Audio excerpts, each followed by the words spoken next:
По една недела откако мостот Беласица е затворен поради пожар, градоначалничката Арсовска се појави на лице место и ги обвини и експертите и медиумите за линч. Кажа дека мостот нема посериозни нарушувања, но не и кога ќе биде пуштен во употреба.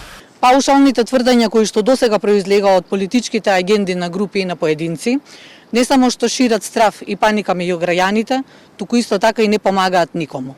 Жалам што морам да констатирам дека секоја непогода со која што се соочува градот резултира со медиумски линч на градската администрација, иако на граѓаните им е повеќе од јасно дека се работи само за очајни потреби од политичко поентирање. Сакам уште еднаш да потенцираме дека во моментот правиме се што е во наша надлежност и наша можност за час поскоро мостот Беласица да биде пуштен во употреба.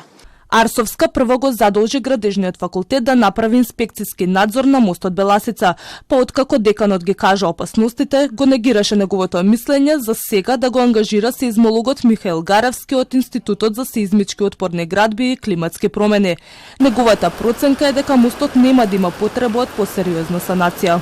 И да има потреба од некоја додатна, да речеме, додатно, ја не би го рекол ни зајакнување, ќе мора и ќе се најде некое елегантно брзо решение кое што ќе може брза санација и брзо пуштање на мостот во употреба. Врвни стручни лица го вештачат мостот Беласица, а градот Скопје погреши со изјавата дека не треба да се даваат паушални изјави, вели првиот човек на ЦУК Стојан Чангелов.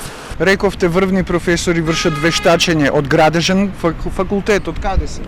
Сметам дека ова прашање треба да го патете до градот Скопје, но неофицијалните информации кои што ги имам се дека се работи за врвни професори, не само на градежниот факултет, на неколку места имаме вакви професори. Јас и самиот кажав дека градот Скопје со нивната изјава како беше во насока дека не треба да се дават паушални изјави, малку погрешија, бидејќи изјавите доаѓаа од деканот на градежниот факултет. Неговите изјави за мене се само не се паушални.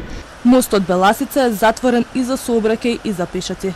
Се уште нема официјални информации до каде е истрагата и кога оваа сообраќајна артерија ќе биде во функција.